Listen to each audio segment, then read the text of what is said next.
So I'm Star Wars Dad. Thank you for joining me again today. So we're just going to go and talk about some of the things that happened in the latest episode of The Mandalorian entitled The Jedi. So spoiler alert, again, if you haven't seen it yet, you probably want to tune out.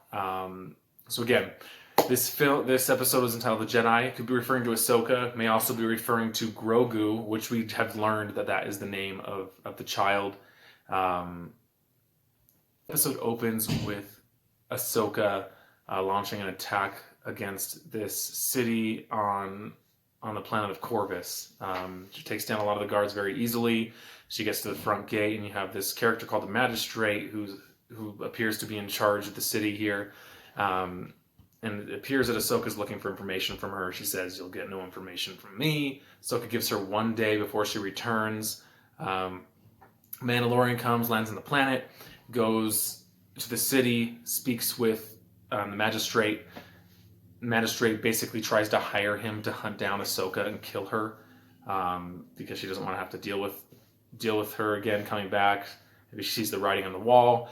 The magistrate offers Mando a spear of pure Beskar. So it's kind of exciting to see that. We see that in action later in the episode when the magistrate uses it to duel Ahsoka, which is pretty intense. One of the things I really liked about this episode, finally we get to see Ahsoka in live action, which is great.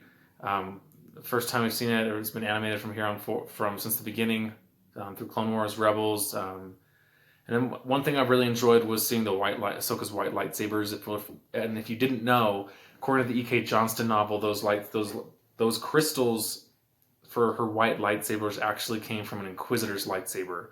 So if you're not familiar with the crystal process, what happens is, in order to make red lightsabers aren't a natural. It's not natural. There's no such thing as a red lightsaber crystal. It doesn't form naturally. What happens is you have to take another crystal, and you have to take a lightsaber crystal or kyber crystal, and it's bled.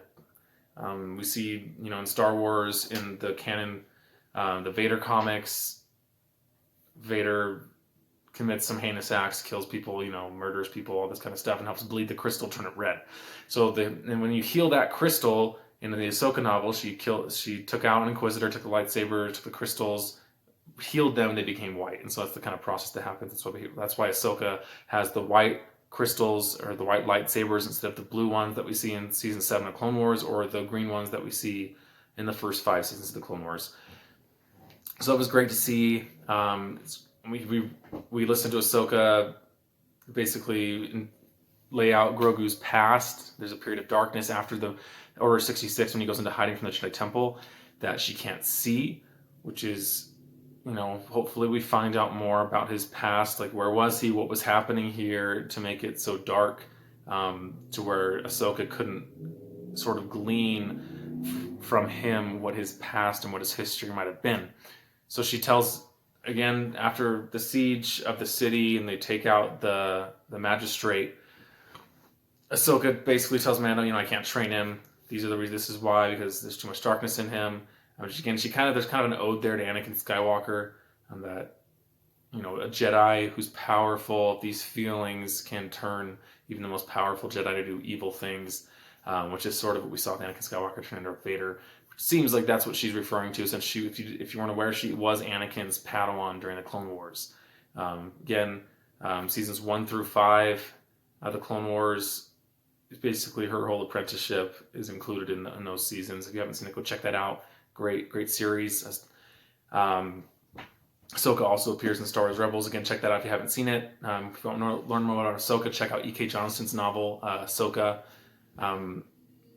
Again, Ahsoka tells Mando to take Grogu to the Jedi Temple on Tython, and there put him on, I think they said, some pillar or pedestal, and then maybe another Jedi will sense his presence and come to him.